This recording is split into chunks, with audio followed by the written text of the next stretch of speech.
You searched how to buy shares of Avidbank Holdings Inc., a regional bank listed on NASDAQ under the ticker AVBH. This is an educational walkthrough, not financial advice, so please do your own research before investing. To buy AVBH, you need a brokerage account, and we'll use eToro as an example to show the steps. After signing up, you must verify the account, typically by uploading an ID, and add funds before you can trade.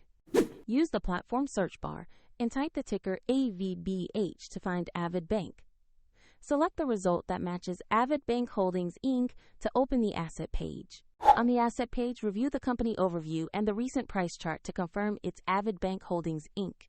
Also verify the listing shows NASDAQ and the AVBH ticker before proceeding.